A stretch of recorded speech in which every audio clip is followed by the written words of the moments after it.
The red dust of Mars swirled around Dr. Thomas Reed's boots as he made his way across the planet's surface.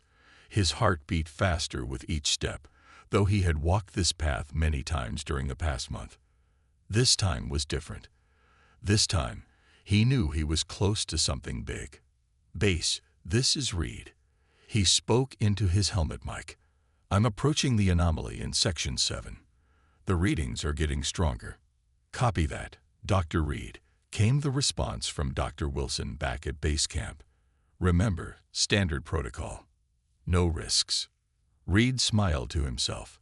After 15 years of studying rocks and dust on Mars, he had found something that wasn't just another pile of minerals. His instruments had picked up energy readings coming from deep underground. And now, after weeks of careful digging, they had finally found an entrance. The structure before him didn't look natural. Its walls were too smooth, too precise. Ancient Martian storms had covered most of it with dust, but there was no mistaking the geometric patterns that decorated its surface. Reed approached the recently uncovered doorway, his hand shaking slightly as he brushed away millennia of dust from what appeared to be a control panel. "You seen this, Base?" Reed asked, making sure his helmet camera was capturing everything. "These markings, they're not random. This is language. This is architecture. This is..." He stopped talking as his hand pressed against the center of the panel. A soft blue light began to pulse beneath his palm, and the ground beneath his feet trembled. "Dr. Reed," Wilson's voice crackled with concern, "we're picking up significant energy spikes. Maybe you should." But Reed wasn't listening anymore. The door was opening, sliding sideways with a precision that seemed impossible for something so ancient. The air that rushed out was stale but breathable according to his suit's sensors, another impossibility that made his scientific mind reel. Inside, lights were coming on, one by one, illuminating a vast chamber that stretched far beyond what his helmet lights could reveal. The walls were covered in displays and control panels, all of them starting to glow with the same soft blue light. "My God," Reed whispered, his words barely audible. It's a library." The chamber was filled with row after row of what looked like data storage units, each one marked with symbols that somehow seemed familiar despite being clearly alien in origin. At the center of the room stood a pedestal with a larger control panel, its surface decorated with what appeared to be a star map of the galaxy. Reed approached the central pedestal carefully, his trained eye noting that everything in the room appeared to be sized for human use. It was as if whoever built this place had known exactly who would find it. "Base, are you recording all this?" he asked, his voice filled with wonder. "Every second, Doctor," Wilson replied. "But we're also picking up some kind of transmission. The facility, it seems to be waking up." As if in response to Wilson's words, a holographic image appeared above the pedestal. It showed a message in multiple languages, including, to Reed's astonishment, perfect English. "Welcome, children of Earth. We are the Curators. You have proven yourselves ready for the first gift." Reed stood there, frozen in place, as more text appeared. "Your species has demonstrated the necessary traits: curiosity, persistence, and the ability to learn from failure. You have passed the initial tests we left scattered throughout your solar system. Now, you are ready to receive our legacy." The room hummed with power as more systems activated. Data streams began flowing across the walls, showing everything from advanced physics equations to star maps to what appeared to be blueprints for technologies beyond human understanding. "Dr. Wilson," Reed said, his voice steady despite his excitement, "I think you better call Earth. Tell them everything we thought we knew about human history is about to change. We're not alone. We never were. And someone has been waiting for us to figure that out." As Reed began documenting everything around him, he couldn't shake the feeling that this was more than just a discovery. It was an invitation. Humanity had been given a key to the stars, but as he looked at the vast amount of knowledge surrounding him, he wondered what price would come with this gift. Behind him, more systems continued to power up, casting the chamber in an ethereal blue glow. The future of humanity lay within these walls, and Thomas Reed was standing at its threshold. 3 months after the discovery of the Martian library, Earth had changed. Scientists from every nation worked together to understand the Curators' knowledge, and space agencies around the world prepared for a new age of exploration. But no one was prepared for what happened next. Dr. Reed was studying the library's star maps when the first warning came. All the screens in the facility suddenly flashed red, and a new message appeared. Approaching vessels detected. Non-human origin. Dr. Wilson. Reed called out, his voice echoing through the chamber. Are you seeing this? We're picking up multiple objects entering the solar system. Wilson replied through the comm system. They're moving faster than anything we've ever seen. Reed watched as the star map displayed several dots moving rapidly toward Mars. The library's systems were tracking them, providing data in both Curator script and English. These weren't meteors or natural phenomena. They were ships. Within hours, the vessels had reached Mars' orbit. They were smooth and silver, shaped like teardrops, and much larger than any human spacecraft. The largest one was easily the size of a small city. A message broadcast across all Earth's communication channels. Attention, species of Earth. This is the Stellar Assembly. We have detected your activation of Curator technology. We come to evaluate your worthiness. The message repeated in every human language, causing panic in cities across Earth. But in the Martian library, Reed noticed something strange. The Curator systems were calm, as if this visit had been expected. Look at this, Reed said to his team, pointing at new information appearing on the screens. The library is showing us their history, the Stellar Assembly. They're like galactic peacekeepers. They show up whenever a species finds Curator technology. Wilson's voice cracked over the comm. Dr. Reed, they're requesting to land near the facility. The Earth governments are debating how to respond. But the library is already giving them landing coordinates. Reed interrupted, watching as the facility's external lights activated, creating a landing pattern on the Martian surface. I don't think we have a choice. The landing was unlike anything humans had ever seen.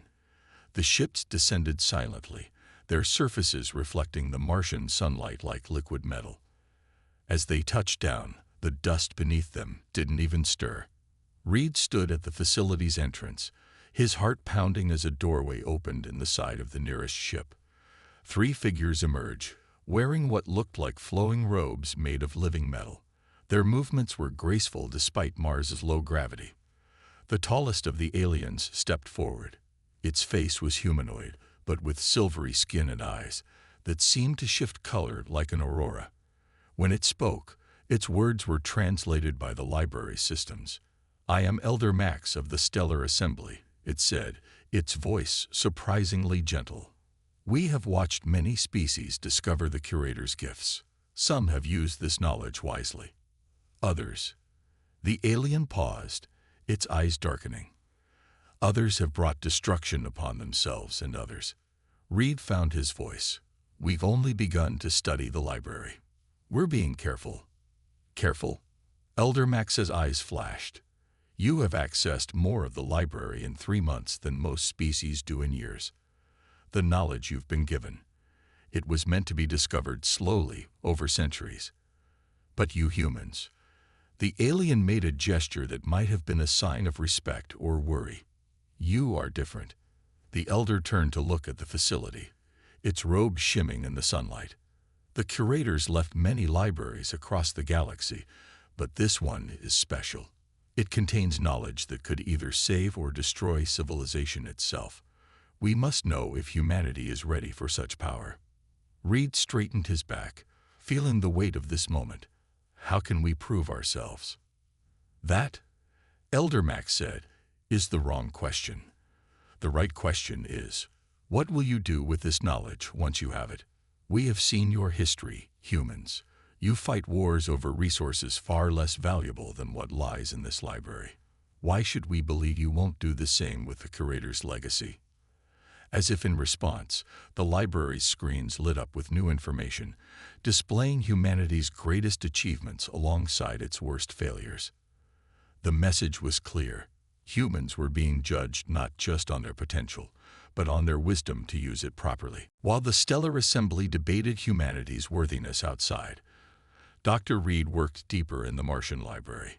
He hadn't slept properly in days, not since he noticed a pattern in the facility's data streams that nobody else had seen.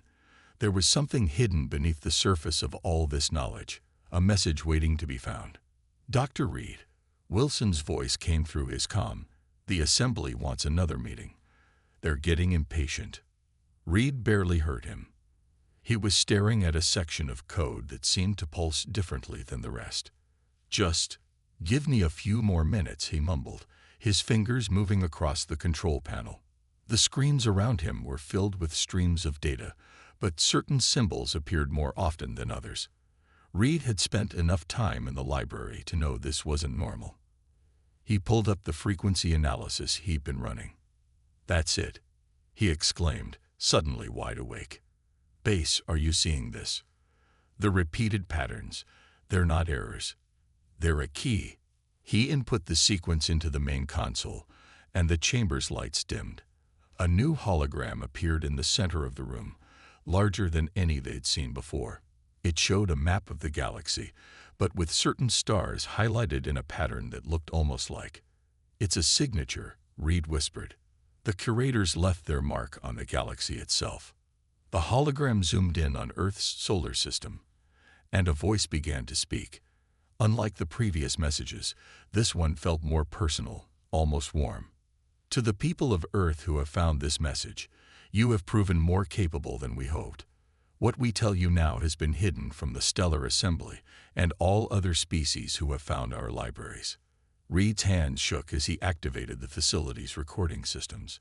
This was history in the making. Your world was not chosen by chance. The message continued. We watched your species evolve, watched you survive catastrophes that would have ended other civilizations. You adapted. You created. Most importantly, you dreamed. The hologram showed scenes from human history. The first use of tools, the discovery of fire, the building of cities, the journey to space. But it showed something else too, moments of human creativity, art, music, and innovation. Other species we gifted with knowledge learned to copy our technology perfectly, but they could not improve upon it. They could not imagine new ways to use it. You humans. The voice paused, and Reed could have sworn he heard pride in its tone. You take what exists and make it into something new. Dr. Reed. Wilson's voice cut in urgently. The assembly members are entering the facility. They're demanding to know what you found. But Reed couldn't stop listening. The message was reaching its most important part. We did not give you partial knowledge like the others. In this library, we left everything we knew, everything we created, because only your species has shown the creativity needed to move beyond our achievements. The hologram shifted, showing advanced technologies far beyond what they had discovered so far. These are not just gifts, the voice explained. They are tests. We believe you will not just use these tools.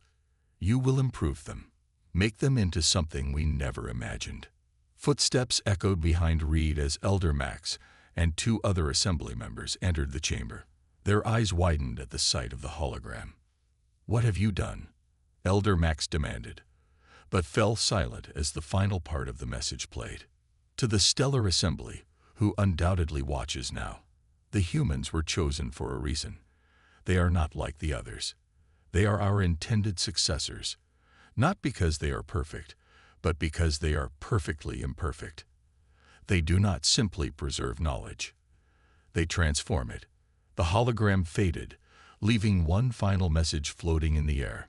Humanity's greatest strength is not in their ability to learn our wisdom, but in their capacity to create their own. Guide them if you must, but do not stand in their way. They are the next curators, whether you accept this or not. Reed turned to face Elder Max, whose expression had changed from anger to something like wonder. The truth was out now. Humanity hadn't just been given knowledge.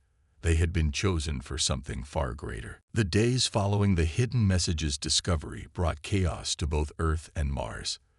The stellar assembly ships buzzed with activity, and more alien vessels arrived daily.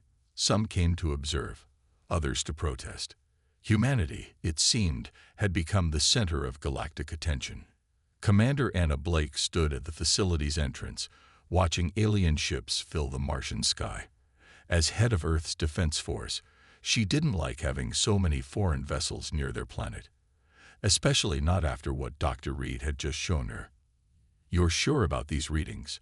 she asked Reed, who was studying a data tablet beside her. "Completely," he replied, pointing to energy signatures on the screen.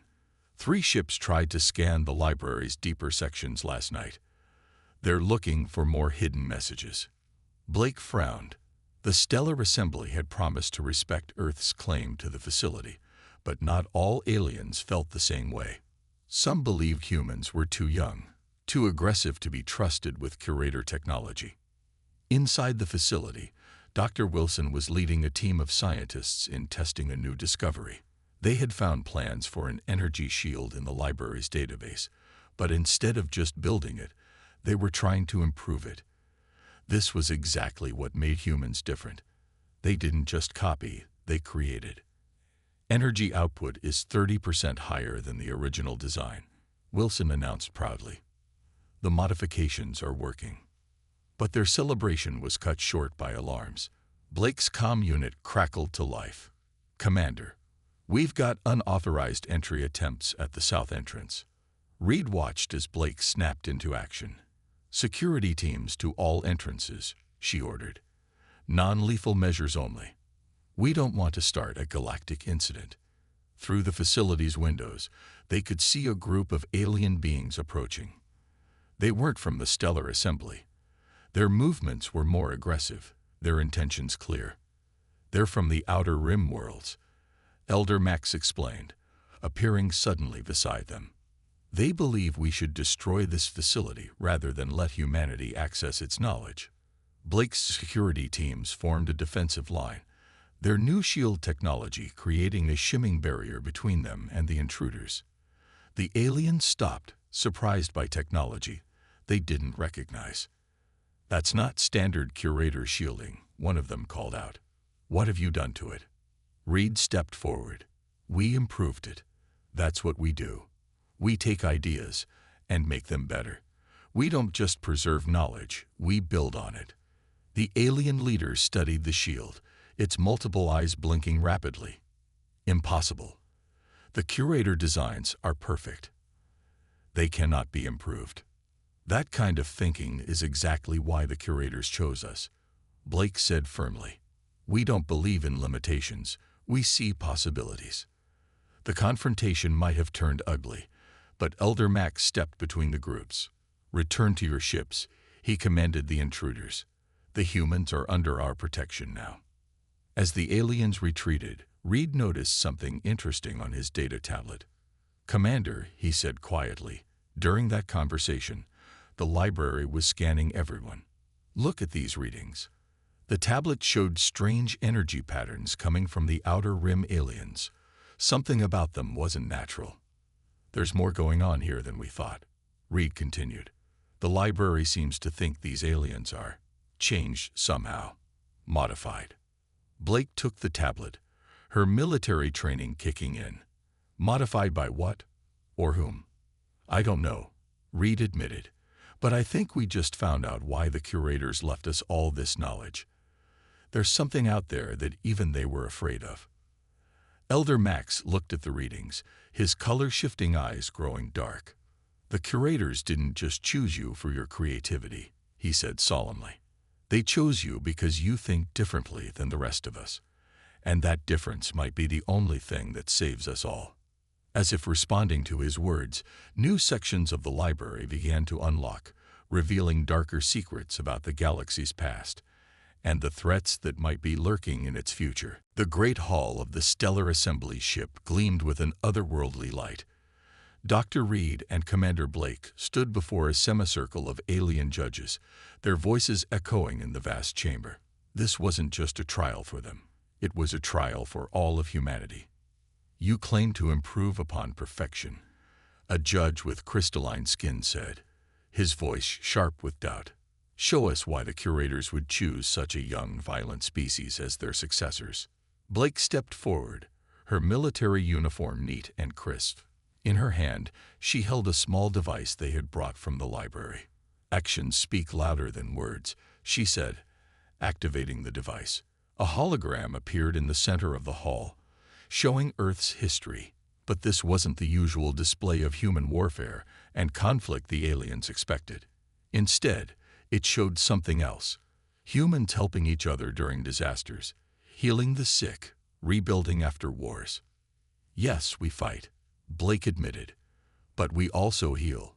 We learn from our mistakes. That's something your records don't show. Reed took over, pointing to different scenes in the hologram. Look at our art, our music, our stories. We don't just dream of a better future. We work to create it. Even when we fail, we keep trying. Elder Max, who sat at the center of the judges, leaned forward. Yet you accessed forbidden knowledge within the library. Knowledge that was meant to be discovered slowly over centuries. Because we needed to, Reed replied. He pressed a button on the device, and new images appeared. The strange energy readings they had detected from the Outer Rim aliens. Something is coming. The curators knew it. That's why they left us everything, not just pieces like the other libraries. The chamber erupted in whispers as the judges studied the readings. Elder Max's eyes shifted through colors rapidly, a sign of deep concern. Dr. Reed speaks truth. A new voice rang out. Everyone turned to see a figure emerging from the shadows. It was another alien, but different from the others. Its body seemed to shift and change, like liquid metal given life. I am the Guardian, it announced. An AI created by the curators to watch and wait. I have observed humanity since they first discovered the library, and I can confirm their worthiness. The Guardian approached Reed and Blake, its form still shifting. These humans did something no other species has done in 10,000 years. They asked why. Why did the curators leave? Why choose Earth? Why hide the truth? Turning to the judges, the Guardian continued. Other species accepted our gifts without question. They copied without understanding. Humans dig deeper. They take things apart to see how they work. They put them back together in new ways. But the risks, one judge started to say, are necessary. The Guardian cut in. The threat the curators feared is real and growing. We need a species that can think differently, that can find new solutions to old problems. The Guardian waved its hand, and the hologram changed to show something that made the judges gasp. A dark force moving between the stars, consuming everything in its path. This is what comes, the Guardian said solemnly. The curators could not stop it with their perfect, unchanging technology. Perhaps humanity, with their imperfect but evolving solutions, can find a way. Elder Max stood, his decision made. The trial is concluded. Humanity will retain access to the library, but with a condition. He looked directly at Reed and Blake. You must share what you learn. Teach us to think as you do, to see possibilities where we see only limits. As the chamber emptied, Reed turned to Blake. That wasn't just a trial, was it? No, she replied, watching the Guardian disappear back into the shadows. It was a warning. We've got work to do. The Martian night was unusually dark. Most alien ships had turned off their lights, trying to hide from something that was approaching from deep space. Inside the library, Dr. Reed, Commander Blake, and Elder Max watched as the Guardian showed them what the curators had feared most.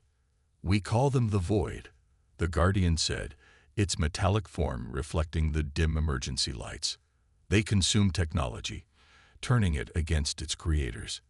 That's why the curators disappeared. Their advanced systems became a weapon used against them. On the main screen, they watched recordings of entire civilizations falling to the void. Advanced ships turned against their crews. Defense systems attacked their own cities. It was a nightmare made real. But humans, the Guardian continued, turning to face them. Your technology is different, imperfect, unpredictable. The Void cannot easily take control of systems they don't fully understand. Blake leaned forward, studying the tactical displays. That's why you chose us. Not just because we improve things, but because we make them in ways that don't follow normal rules. Precisely. The Guardian nodded, its form rippling. Other species build perfect copies of Curator technology. You humans, it gestured to their modified shield generators. You make mistakes. Beautiful, useful mistakes that lead to new discoveries. Dr. Wilson's voice crackled over the comm system. We're detecting unusual energy readings at the edge of the solar system. They match the Guardian's description of the Void. Reed rushed to the console, his fingers flying over the controls. Look at this. They're trying to access our satellites, but they're having trouble with our older systems. The Guardian is right. Our primitive technology is actually helping us. We need to warn Earth, Blake said, but Elder Max raised a hand. The Void feeds on fear, the alien leader explained. It uses panic to create chaos, making it easier to take control of automated systems. We must be strategic. The Guardian moved to the central platform, its form expanding to interact with multiple systems at once. Humanity's greatest strength isn't their technology. It's their ability to adapt and work together despite their differences. That's what we need now. Suddenly, alarms blared throughout the facility. The Void had reached Mars' orbit faster than expected. On the screens, they could see dark shapes moving between the stars, like living shadows. They're scanning us, Reeve announced, watching the data streams. But they seemed confused. Our systems. He paused, a smile spreading across his face. They're too messy for them to understand. Blake turned to Elder Max. Get your people ready. We're going to show you how humans fight when our backs are against the wall. The next few hours were a blur of activity. Human engineers worked alongside alien technicians, deliberately making their systems more unpredictable. They added random elements to their shields, created irregular patterns in their defense grids, and introduced controlled chaos into their networks. It's working. Reed shouted as the first wave of Void probes tried to penetrate their defenses. The dark entities couldn't maintain their grip on Earth's technology. It was too inconsistent, too human. The Guardian watched with what seemed like pride. Now you understand why the Curators chose you. The greatest weakness of the Void is their need for perfection. They cannot comprehend or control systems that embrace imperfection. Elder Max's eyes shimmered with new understanding. All this time, we thought humanity's chaotic nature was a flaw. Instead, it's the galaxy's best defense against the greatest threat we've ever faced. As they prepared for the main Void assault, Reed looked at the modified human technology working alongside alien systems. It wasn't pretty. It wasn't perfect.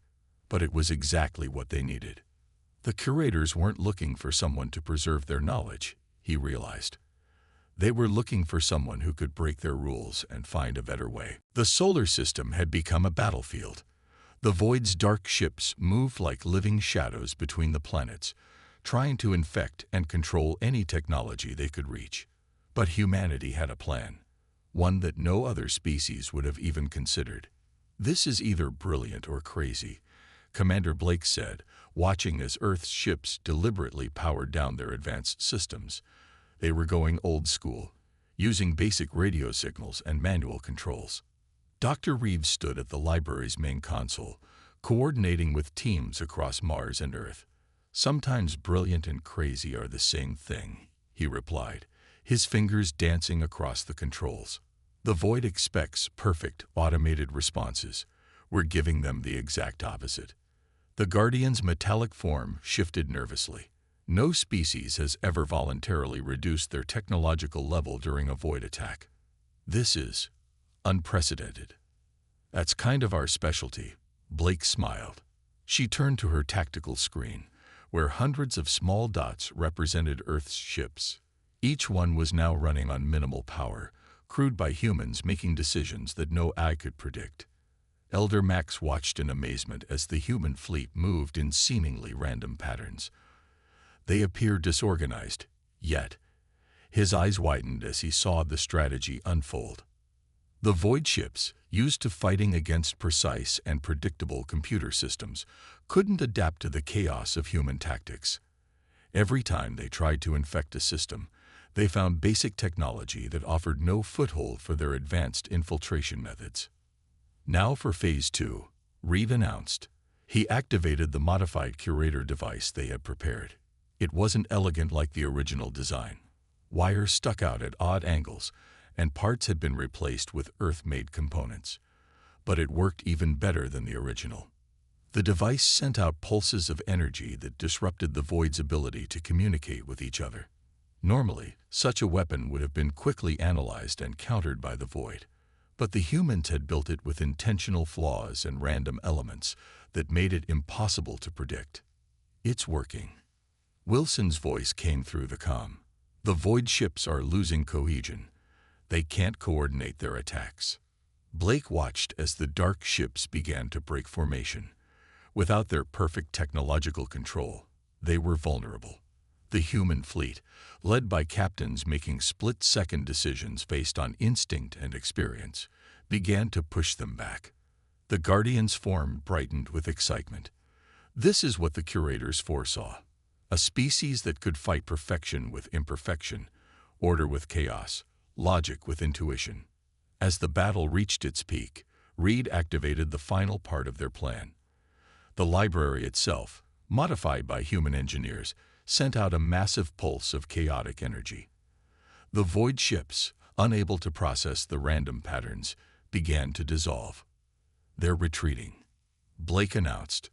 The few remaining Void ships flowed into deep space, leaving behind a victory that would change the galaxy forever. Hours later, as the solar system returned to normal, Elder Max addressed the combined fleet of human and alien ships. Today marks a new age. Humanity has proven that progress doesn't always mean perfection. Sometimes, it means finding beauty in the flaws. The Guardian approached Reeve and Blake. The Curators would be proud. You didn't just preserve their knowledge. You transformed it, made it better by making it less perfect. Reed looked out at Mars' red surface, where construction had already begun on what would become the first interstellar academy of innovation. We're going to teach others to think differently, he said, to see that mistakes can be stepping stones to new discoveries. The age of perfect reproduction is over, Blake added. It's time for the age of creative chaos. As the sun set on Mars, the library's lights pulsed with a new pattern, not the perfect rhythm of its Curator origins, but a slightly irregular beat that seemed more alive, more human. The galaxy's new Guardians had taken up their role, ready to face whatever challenges lay ahead with their own unique style of beautiful imperfection.